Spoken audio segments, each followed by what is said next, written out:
Hello and welcome to There Is Nothing Wrong with You book podcast. We're thrilled to have you here today with us as we discuss books. And to start us off, we like to share with you what we're currently reading. So I'm going to start with Colleen today. Colleen, what are you reading right now? Okay, I have three things with me.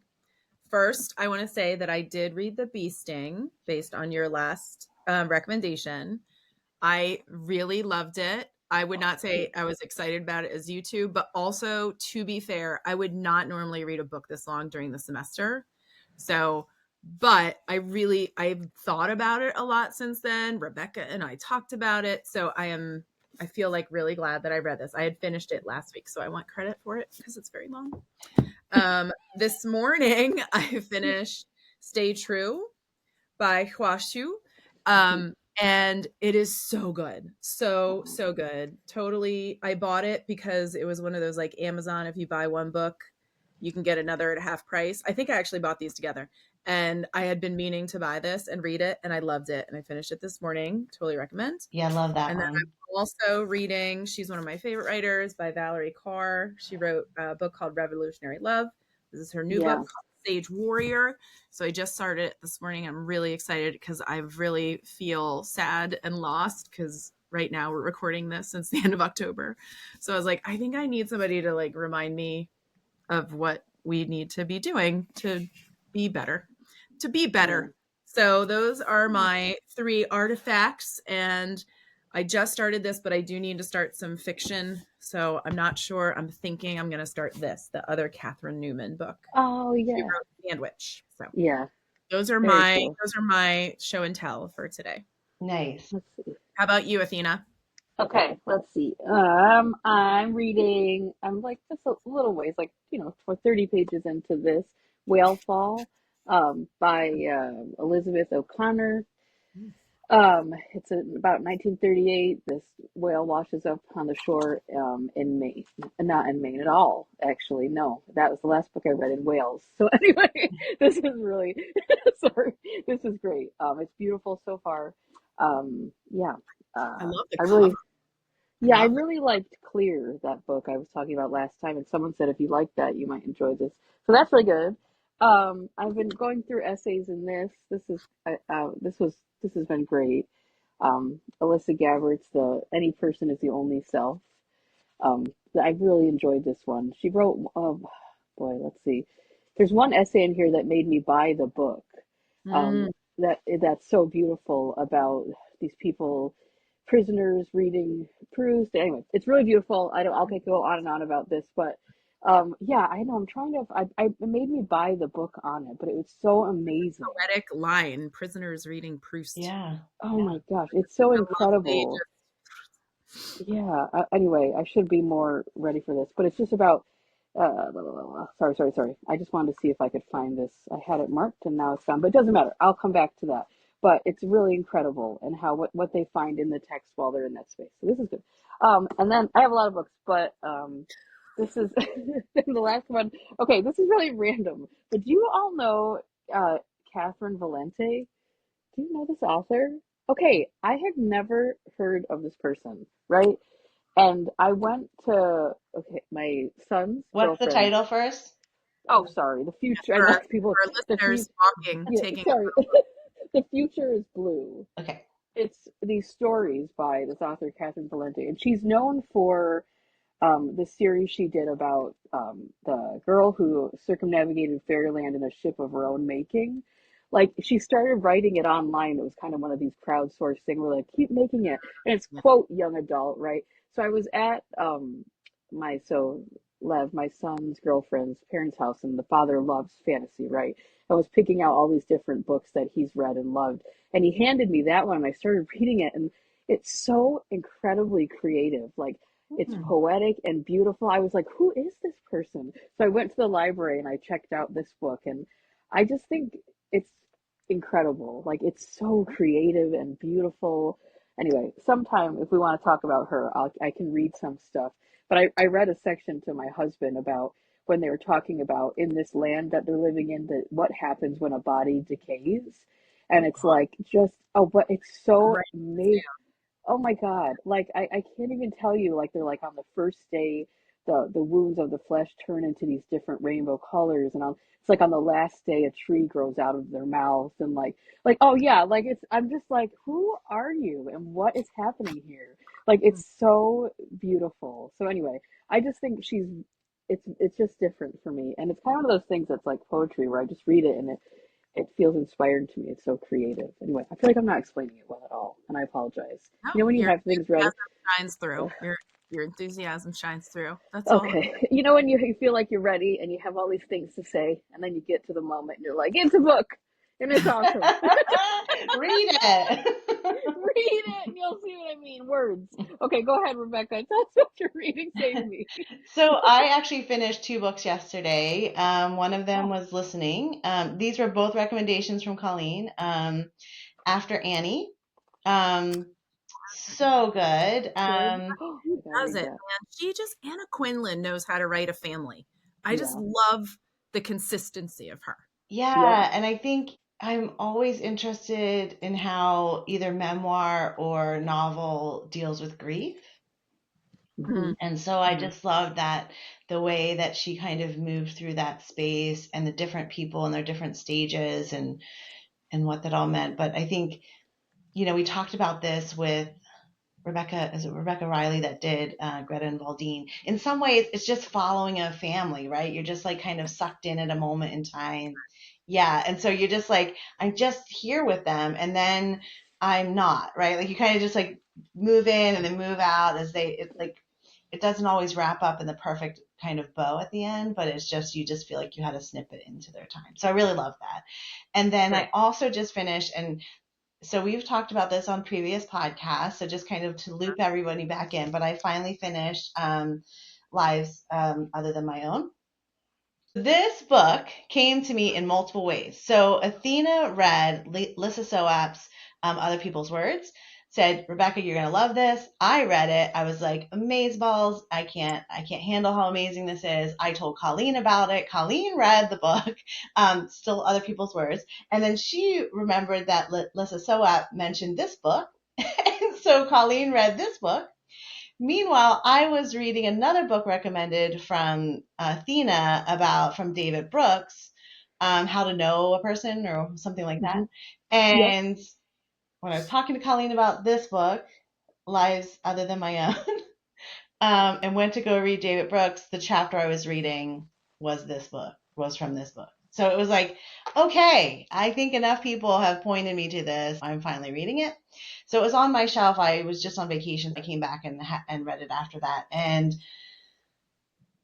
another like kind of moment of getting glimpses of people's lives, right? Like he literally Mm-hmm. does talk about other people's lives, but and also grief, right? Yeah. And how we move Yeah. through grief, how we interact with other people who are grieving. The whole book is the same thing, Yeah, right? yeah, I love that book Yeah. too. Um, Yeah. there's this relationship in here of the two judges, the one Juliet that died and her friend. And I just thought it was a beautiful human relationship story. Like it was Yeah. like you don't have to be romantically involved. It doesn't have to be complicated. It doesn't have to be um like super duper like we're friends all the time. Like they basically shook hands when they met, and that was the only other time they touched essentially. Like no hugs, no nothing else. They were just together. They had passion for what they did as a living. But what was so interesting about their relationship is that they could be brutally honest with each other. And I Mm-hmm. think it's, for me, I love to know that you have someone in life that has that, you can be that person, that you can be your full self, know that you're not going to get judged in that space. And in this case, it was these two people. But that same relationship was also in After Annie with the two friends, Mm-hmm. right? At one point, she talked about, um, I think it was after Annie died, and her best friend is Anne Marie. I think it was Anne Marie. Sorry. So it's another Yeah, like because Anne they have something. similar names. Yeah, yeah. Yeah. And she basically said, well, men need women, right? So your dad's probably going to eventually remarry. But she was like, Mm-hmm. basically said, women need women, but not how you're thinking. Like you need that kind of really close friendship. And so I thought what was really interesting is that in that book, it was like, it has to be women, a friendship. But in this book, and a true life, like memoir, it was a man and a woman having that same kind of fully authentic relationship that had no other ties to it. It was really just you were able to be who you are. So those are my two books. I love it. Yes. I love that you're starting, or you brought up that book, because that is a great segue into what we're doing today, which is thinking about reflecting on those lists that have been created and what we would say the best books since 2000 were. And we probably all have different definitions of best. But that book that Rebecca just talked about, Lives Other Than My Own, is on my list. And I thought we would just maybe really briefly talk about like what was behind our thought process, because now I look at my list that I made 3 weeks ago, and I'm like, I don't even know if I agree with this damn list anymore. I know. So, that's right. I know. when I say, and so I'm saying that just to be open and forthright, that this is an exercise, not this is an exercise in process, not product. But so when I was sitting down thinking, I wasn't thinking like, what are the books that like I loved the most, but were touchstones in some way, maybe not just for myself. So I broke mine up into nonfiction and fiction, and one poetry. I'm not sure how everybody else broke it up, but I thought I would just read mine. Maybe we could all just go through our lists without too much explanation, and then just spend a few minutes talking about how they came to be. Does that seem fair? Yes. Okay. Yeah. So I'll start with mine. So because you brought up Lives Other Than My Own, I really just thought that was a great book. And I have some of them in front of me and some I don't. So I apologize to people watching. So then what I think is probably the best book that's been written in 25 years is this book called The Seasons of Trouble, Life Amid the Ruins of Sri Lanka's Civil War, because of the I can't believe this book exists, actually. So I always say, like, this is the one I come back to. This is not a pleasure read. Like, these are not pleasure reads. And this is not an exercise in academia. Like, I didn't pick academic books. Like, just this book, I think, is just incredible in what it does. I wrote the autobiography of water, but it's the chronology of water, which I actually could not tell you what it's about, but I know that it is like so deeply part of my DNA at this point that I should reread it. I picked Chernobyl by Svetlana Alexievich. If you've never read that, Voices from Chernobyl. Again, it's just the fact that that book exists makes me so happy. Not happy, but just like, I don't even know. There's no, I feel good that that book exists, not that it happens, but the work she did, she totally deserved the Nobel for that. And then I have a Thai Knife, the new book by Salman Rushdie, and the hero of this book by Elizabeth McCracken. And so those are my nonfiction. Fiction, I have Cloud Cuckoo Land. I don't know where my copy is. Someone must have it. Please give it back. Because I have The Prophets by Robert Jones on here. Again, loved that book. Just loved the work it did. But then I was like, oh, but maybe I should have Hunger Games on here, because also I think that's such an important book and did so much work in the world.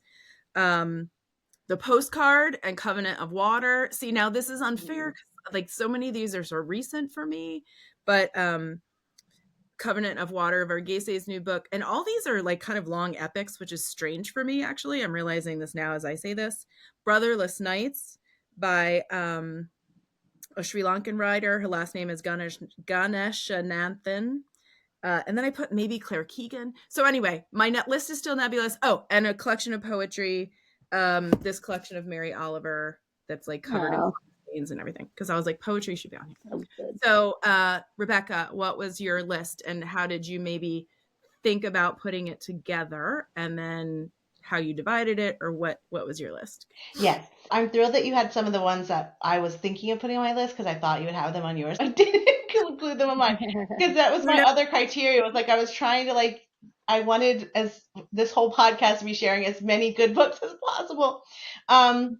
For me, this was really difficult, because the same idea, like the best of the best. I can't even imagine who submitted these in the first place when we were looking at it last time.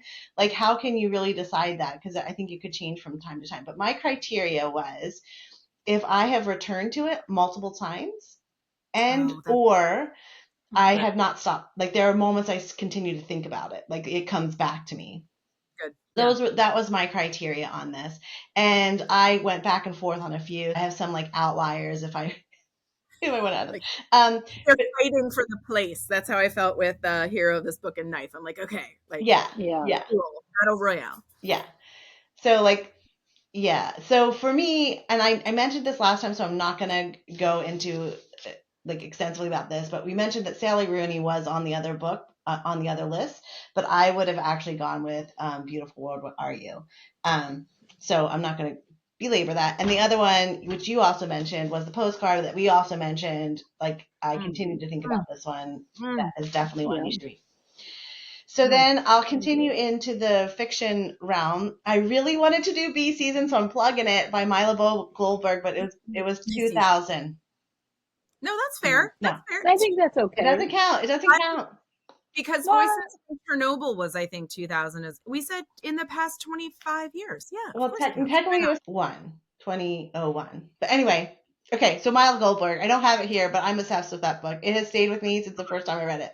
I've read it multiple times. Another one in the same place is The Tale for the Time Being by Ruth Ozeki. A fabulous way of talking about time, how we're connected across the world. I won't go into long detail on that. Another one is Love and Fury by Samantha Silva. This was one I actually picked up because of the cover. That was the only reason I bought this book, and then I became obsessed with it. It is a historical fiction on Mary Wollstonecraft.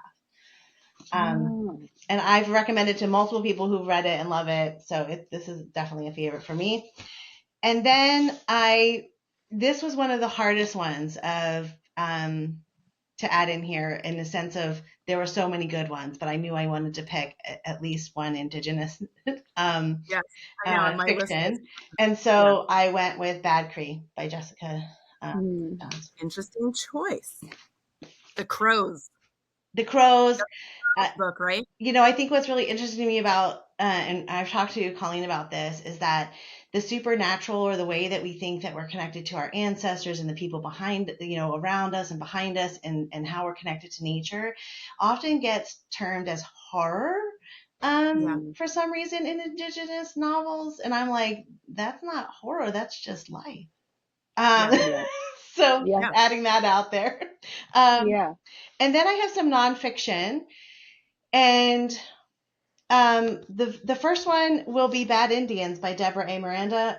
Everyone in the world should be reading this book. If I had to pick a book for everyone to read, it would be this book. I've used this multiple times in classes. This is all about not only the story and the narrative, but it's also the methodology she uses to tell her story. It's brilliant. It's so good. I can't believe I didn't read that until this summer. That was one of those books where you're like, I can't believe I've never read this. Like that is how that book felt to me. Yeah, same. Oh, and my other fiction that I don't have here that Athena just picked up was The Greta Maldine, which we have already talked about. So I'm not gonna. That's top 10. Oh yeah, again, Aotearoa. Okay, good point. Yes. And then you cannot talk about a book in nonfiction and not mention The Order of Time by Ooh, I have him on for a different one. Here we go. We're gonna start talking about time. And here we go. This is Rebecca and my biggest thing. I love it. Geyer girl over here with her circles. And I'm like, I need a linear story. Tell us why you picked that. This is the most accessible book on physics, quantum physics, the way the world looks at time. So good. I listened to it. I've read it a couple times. So good. Like, it's really good. It's super accessible. I love you. I love how much you love that book. And I love that we can always joke about time. And I had to throw it in there. I am so glad that you did that. Yeah. So then very quickly, I also had The Fact of a Body. Oh God, that was so good. I forgot about that Hmm. book. Yes, so good. That was And good. I was debating between The Fact of the Body and Tell Me Everything because they both use the same methodology, kind of like that journalistic, um, like getting you into the story of someone else, but then also sharing their own story. And so I was like, oh, which one, which one? And so I went with this one. Because you knew I'd go with the other one. Yeah, I love Yeah. I love both of those. And then Gotcha. I'm totally gonna cheat here. And I also added Fee of Alexandra Fuller. All right, I gotta read this book. I gotta I know. buy I this. gotta read it too. And you can make Okay. this place beautiful. By Maggie Oh, Smith. it's a Yes. man. See, this is the problem with this, right? And then I'm like, I oh, know. right. Like that informed the book I wrote so much. And this is why this Right. is such a hard exercise. And I'm guessing the people that submitted those lists also feel differently now. And Yeah. Yeah, these are a I process, know. and they're about the joy of reading, not about the Yep. product, which is the list that you come up. But I'm writing down Fee, and I'm I just know. gonna buy it. I need to just buy the damn book. Yeah. 100%. Because I is it out in paper? Oh, this is another conversation. How about you, Athena? How did you? Oh, Rebecca Okay. was going to say something. Wait. What were you going to What? say? Is it Oh, I out was in just gonna paper? say it's about to be your birthday month, Colleen, and so that means you get a gift every day. So just buy yourself a book. Oh. And I'm going to Yeah. turn 50, so that means I get 50 There you gifts go. this 50 month. books. 50 books. 50 Well, books. And that's side note. My mom used to always give me money for my birthday, and she'd be like, "You just can't, just don't use it on books." I'd be like, "What parent is like, please don't buy don't use books it for on. somebody?" Can you That's imagine? where I all would my. never say that. Just No, don't. that's where all my money goes. You Okay, I know. did buy I books, but know. okay, Good. Okay. Athena, you're Um. Athena. Okay. Wait. What? This is leave it to Athena. She's gonna. What years are we going it doesn't matter. by? I don't care. It You was just basically share your list. Share your 20 list. 20 what? it was supposed to be 2001. I mean, right, but just go to Oh. 2000 to Okay. now is fine. Okay, I'm gonna start with like I was gonna say it till the end, but I know I'm just gonna go. I couldn't believe I didn't see. Maybe it was there. Tell me, but Jeanette Winterson, why be happy when you could be normal? It wasn't I'm there. like, I'm like, what? That is one of my I've favorite. never read that book. I haven't Oh, either. okay. First of all, so 2011. I think about it all the time. This Well, that's memoir. why I didn't read it because that's the year Ev was born. Okay, what's it Yep. called? Why? Why be happy when you could be normal? And it's what her mother said to her when she came out to her mother. And the quotes from this book, like I had to read a couple to you. She says there are times when it will go so wrong that you will be barely alive, and times when you realize that being barely alive on your own terms is better than living a bloated half life on someone else's terms. Mm, Like there's so many in here. Like we bury things so deep we no longer remember there was anything to bury. Our bodies remember, our neurotic states remember, but we don't. Like it's so incredibly beautiful. Whew. So I just want to. There's one other thing, and this is one thing that I think about all the time. Is she says about her mother, she was a monster, but she was my monster, is what she says throughout. Like amazing. I think about this book all the time, and there's a moment of release where she talks about letting it go as she opens a window that is just a visual in my mind all the time. So anyway, like for me, I'm like the rest's fine, but that one I was like looking for it, looking through it. I'm like, where is this book? She's such an incredible writer, and I think about that a lot. Okay, moving along. I also I love that book. Now I'm stuck on it. I also have Carlo Rovelli. I have the 7 brief lessons on physics on mine. I just thought that was an incredible, accessible way, like you said, to talk about that. It was amazing. I have Coraline. I know. I'm like, where is Coraline? I think Coraline should be on these lists. that's I fair. know. That's But fair. yeah, like I know it's weird, but I'm a little odd to what I think is important. But I'm like, where is I mean, Coraline, for so many reasons. I won't go on. But also, was Brooklyn on the list? This is where I might have messed up, and it was by Brooklyn, Colm Tobin. Yeah, but no. oh no, none of. I don't think it. I'll Oh, look while you're talking, but I don't think any of his books were on the I list. I love that. I'll see. I the Anne Carson, The Beauty of the Husband, a fictional essay in 29 tangos. I love that too. And I was like, where's that? Um, let's see, what else do I have on here? Oh, Underland, which you know how I feel about that, Rebecca, by Robert McFarlane. I think that is such an incredibly beautiful book. I keep looking to see when he's going to put out more. I love that book. So I think that one should have been on here too. What else is on? Did I get them all? I don't know. Oh, The Curious Incident of the Dog in the Nighttime. I'm like, why is that not on here? I don't. I remember feeling pretty cold with that book. I I should probably read Really? it. I I think need to read Yeah. it. is that really in this timeline? 2003? Okay. Yeah. Yeah. I was like, why is that No, I not? I like thought it that was one. That's why I was like, oh, the Hunger Games, right? Like you have to go back. right. It's hard to go back, and I don't I know see any my, of Tobin on okay. the readers pick list. At least I don't see anything. And it was like Coraline. I knew that one was going to be like, really, out of all the books No, I from think this last. But there's something about that one that's really, really special to me that goes beyond whatever genre you want to put it in. I don't know. Did I get them all? And then I love Rebecca and I have different. This is why we're doing this podcast too, though. We have differing opinions on this. But I thought poet Elizabeth Alexander's memoir, "The Light of the World," was absolutely gorgeous. Like I know, like Rebecca had said, one of your thoughts was, people have done this before, kind of talked about the death of a spouse, but there's something about the way she talked about the tiny things he would do around the house and to welcome guests that I said to Rebecca, I think it's familiar to me too because it reminds me of a dear friend of mine and her husband that's passed, and he mm. would do very similar things to like welcome you to their house by the way he presented bowls of food and bread, and it's just really beautiful. But so I love that one too. Well, I if think I we're got using it. that as a standard, you said that title, and a whole bunch of things just came to me remembering that book. So it has Really? stuck with me, and I read it when it Oh, came out. oh, Her great, husband, really? he was one that was on the like treadmill and died, right? Yes. And Yep. he was from a Yes. different country and a Yep. painter. Yes. His name started with an F. Ficre. Yes. Yes.